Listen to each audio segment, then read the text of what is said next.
You just don't care, no. I don't wanna play, baby, I'm just fine.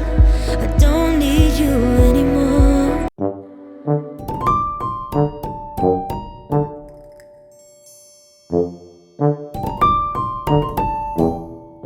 For content information and the link to the written version of this video, please check the description below.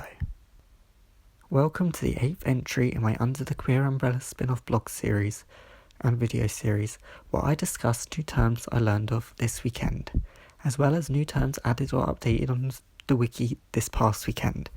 By past weekend, I mean 2 weeks ago before I went on holiday. But yeah.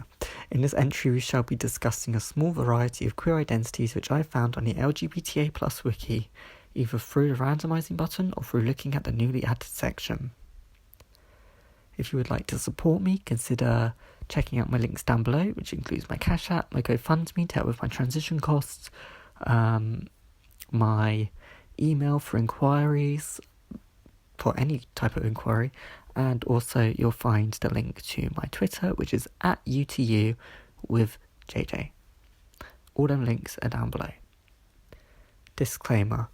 Although I've gone into this video with the best intentions to educate others and done plenty of my own research into these identities by talking to those who identify with these labels and doing online research, I do not have the majority of these identities and therefore cannot speak from personal experience.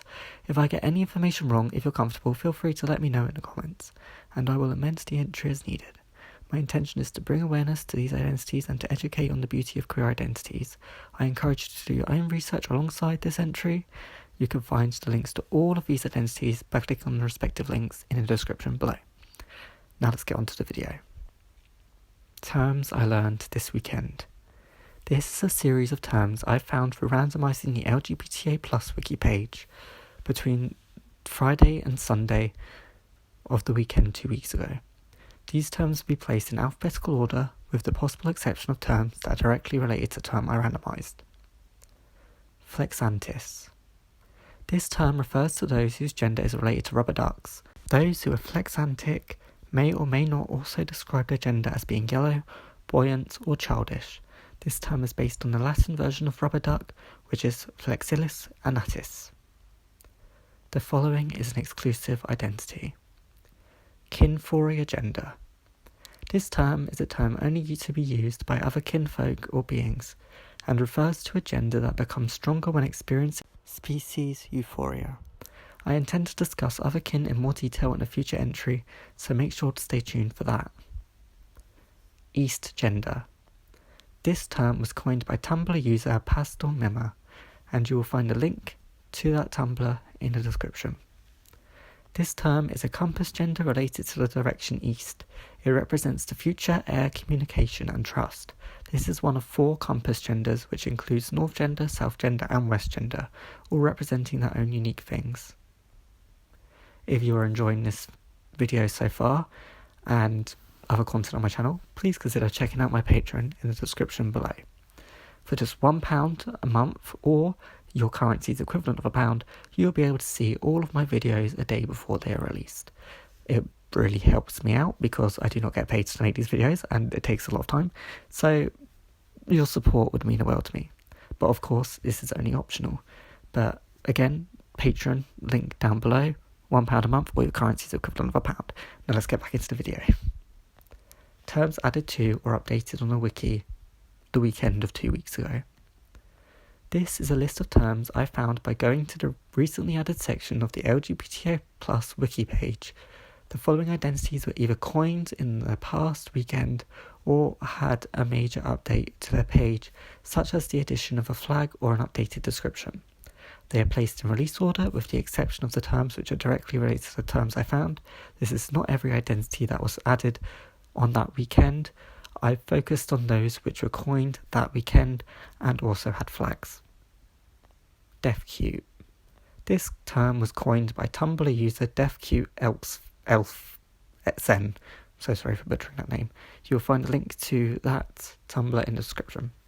This is a xenogender that feels like death, darkness, horror, and monsters. However, this gender is experienced in a comforting way, often being described as wholesome, whimsical, beautiful, and endearing.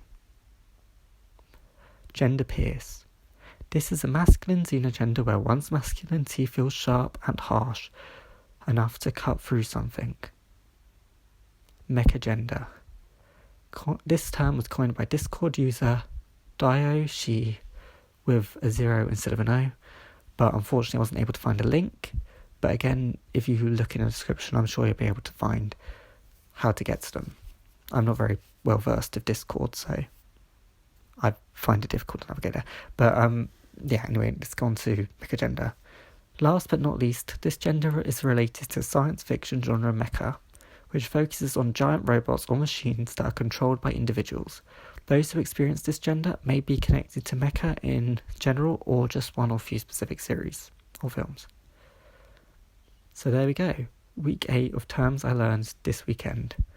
Soon we'll be discussing physical attraction identities, but in the meantime there will be plenty of content to keep you content. I always struggle on that bit. Plenty of content to keep you content, including more terms I learned this weekend, entries as always. Remember to please do your own research alongside these entries, and I hope to see you next time. I want to also add, before we get into the final part of this video, that all of the identities that I listed here and in any of my videos are 100% genuine identities that were created by those who used these identity terms. And saying that these terms sound ridiculous or that I'm joking about them doesn't do them any favours, and it just causes more stigma that they really don't need in their lives. You know, they created these terms to feel more close to a part of themselves that they didn't quite understand before. And I think it's amazing that so many interesting and exciting terms can be created and are out there. There is literally a term for everything, and if there isn't a term for something, then I have no doubts that there will be a term for something in the future. It is genuinely my passion to learn about these terms and to step into another individual's life for even a moment, just to learn how they connect to their own identity. It is an amazing feeling, and I'm so glad that I'm able to share it with you, because I know that so many of you have felt connected to these terms. I've had many comments from you saying that, wow, I found a term that fits me, and that really makes me feel amazing. It makes me feel like what I'm doing has a purpose, and I just love that. Even I've managed to find some terms from these videos that I felt connected to. On the week 1 of this video, I found the term baby choric, and I've adopted that, and it's just an amazing feeling, and I'm so glad that you get to feel that feeling too. So if you see any comments where someone is saying that these identities aren't real, I'm making them up for views or whatever, just ignore them, because they don't get to control how another individual identifies. And just because it sounds ridiculous doesn't mean it is. This is generally a part of an individual's identity, and I want to explore that. I also want to note that I know that in some of the slides I show the character who holds up the flag. I call them Valentine. Their pronouns are they, them. When Valentine holds up the flag, sometimes other things happen on screen. This isn't me trying to mock the identities. It's more of a visual cue.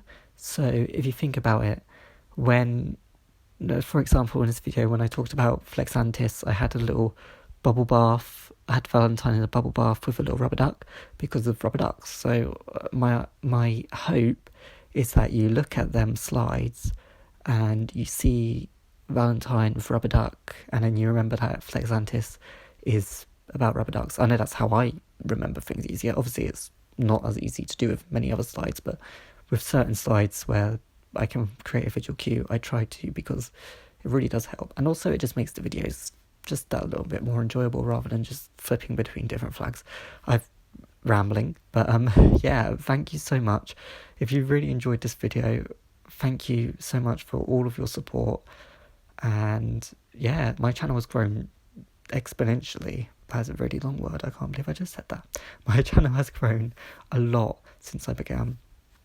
And, oh my gosh, I'm sorry. I'm getting a bit emotional. But, so if you like this video, please smash that subscribe button down below. I know that's a cringy thing for people to say, but smash that subscribe button. Like this video if you really like this video, and hit the notification bell to be notified of more videos on this channel. I am expanding the content that I'm creating. I've already created a what if video from Marvel. I want to do more reviews in the future, including reviews about Marvel content. Also, I'm going to be reviewing Drag Race because, you know, that's obviously considered the Queer Olympics. I mean, I wouldn't go as far to say it's the Queer Olympics, but, you know, it is a really important aspect of the queer community. So I want to review that as well. And yeah, I'll be doing other stuff that I enjoy, because I know that I find it more enjoyable when I'm doing things that I enjoy. So yeah, I hope you stick around on my channel and that you find something that you enjoy. Subscribe, like, share, definitely share with your friends. Tell your teachers about these queer identities, kids. Yeah. And we are currently on 396 subscribers, so I have no doubts that we'd have hit 400 by the end of this video. So my next goal is going to be either 400 or 425 by the end of August, which, I mean, is a bit of a stretch, but we might be able to make it. We'll see. Yeah, and with that said, I will see you all in the next video. Bye!